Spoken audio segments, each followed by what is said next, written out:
जय श्री कृष्णा। सभी भक्तजनों को सदा सदा श्री लक्ष्मीपति नारायण की कृपा हम सब पर बनी रहे। सदा विष्णु भगवान का आशीर्वाद हम सभी को मिलता रहे। तो आज हम शुरू करते हैं कार्तिक मास महात्म्य कथा अध्याय 8। तो शुरू करते हैं। बोलो विष्णु भगवान की जय। नारद जी बोले, अब मैं कार्तिक के व्रत उद्यापन का वर्णन करता हूँ, जो सब पापों का नाश करने वाला है। व्रत का पालन करने वाला मनुष्य कार्तिक शुक्ला चतुर्दशी को व्रत की पूर्ति और भगवान विष्णु की प्रीति के लिए उद्यापन करे। तुलसी के ऊपर एक सुंदर मंडप बनाए, उसे केले के खंभों से संयुक्त करके नाना प्रकार की वस्तुओं से शोभायमान करे और उसे सुंदर बनाए। मंडप के चारों ओर दीपकों की श्रेणी सुंदर ढंग से सजाकर रखे। उस मंडप में सुंदर बंधनवारों से सुशोभित 4 दरवाजे बनाए और उन्हें फूलों से तथा चनवर से सुसज्जित करे। द्वारों पर पृथक पृथक मिट्टी के द्वारपाल बनाकर उनकी पूजा करे। उनके नाम इस प्रकार हैं: जय, विजय, चंड, प्रचंड, नंद, सुनंद, कुमुद और कुमुदाक्ष। उन्हें चारों दरवाजों पर 2-2 के क्रम से स्थापित कर भक्ति पूर्वक पूजन करे। तुलसी की जड़ के समीप 4 रंगों से सुशोभित सर्वतोभद्र मंडल बनाए और उसके ऊपर पूर्ण पत्र तथा पंचरत्न से संयुक्त कलश की स्थापना करे। कलश के ऊपर शंख, चक्र, गदाधारी भगवान विष्णु का पूजन करे। भक्ति पूर्वक उस तिथि में उपवास करे तथा रात्रि में गीत, कीर्तन आदि मंगलमय आयोजनों से साथ जागरण करे। जो भगवान विष्णु के लिए जागरण करते समय भक्ति पूर्वक भगवत संबंधी पदों का गान करते हैं, वे सैकड़ों जन्मों की पाप राशि से मुक्त हो जाते हैं। जो मनुष्य भगवान के निमित्त जागरण करके रात्रि भर भगवान का कीर्तन करते हैं, उनको असंख्य गोदान का फल मिलता है। जो मनुष्य भगवान की मूर्ति के सामने नृत्य गान करते हैं, उनके अनेक जन्मों में एकत्रित पाप नष्ट हो जाते हैं।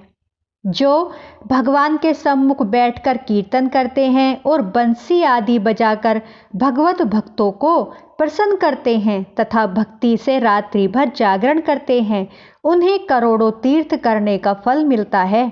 उसके बाद पूर्णमासी में एक सप्तनिक ब्राह्मण को आमंत्रित करें। प्रातःकाल स्नान और देव पूजन करके वेदी पर अग्नि की स्थापना करे और भगवान की प्रीति के लिए तिल और खीर की आहुति दे। होम की शेष विधि पूरी करके भक्ति पूर्वक ब्राह्मणों का पूजन करे और उन्हें यथाशक्ति दक्षिणा दे।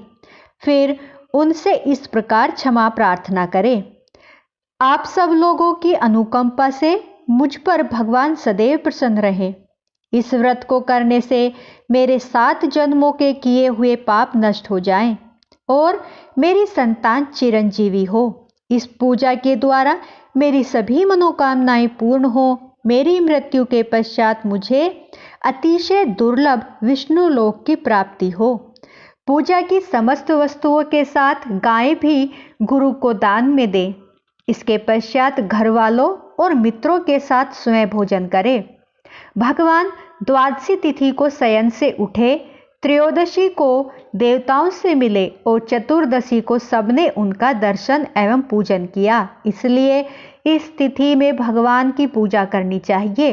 गुरु की आज्ञा से भगवान विष्णु की स्वर्णमयी प्रतिमा का पूजन करें।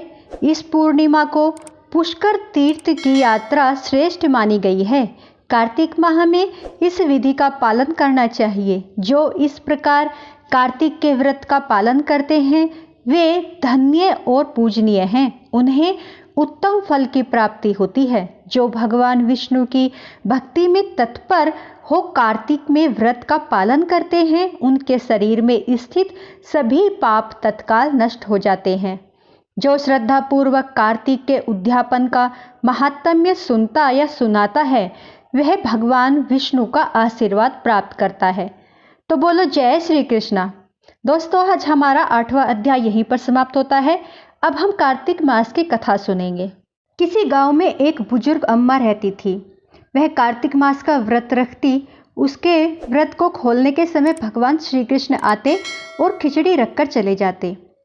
अम्मा के पड़ोस में एक औरत रहती थी जो उनसे बहुत ईर्ष्या करती थी कि इसका तो कोई भी नहीं है, फिर भी इसे खाने के लिए खिचड़ी मिल जाती है। एक दिन स्नान करने के लिए अम्मा नदी पर गई तो पीछे से भगवान कृष्ण उनके लिए खिचड़ी का कटोरा रख गए। पड़ोसन ने जब खिचड़ी देखी तो उसे ईर्ष्या हुई और उसने कटोरा उठाकर घर के पीछे फेंक दिया। स्नान करके जब अम्मा घर आई तो खिचड़ी उसे नहीं मिली। वह भूखी ही रह गई। पड़ोसन ने जहाँ खिचड़ी गिराई थी वहाँ एक पौधा उगा जिस पर 2 फूल खिले थे। एक राजा वहाँ से निकला तो उसकी नज़र उन फूलों पर पड़ी। वह उन्हें तोड़कर महल ले आया, जिसे सूंघने से रानी गर्भवती हो गई। कुछ समय बाद रानी ने 2 पुत्रों को जन्म दिया। जब वह दोनों बड़े हो गए वह किसी से बोलते नहीं थे, लेकिन जब वह दोनों शिकार पर जाते तो उन्हें रास्ते में अम्मा मिलती। अम्मा अभी भी यही कहती थी कि कहाँ गई मेरी खिचड़ी, कहाँ गया मेरा कटोरा।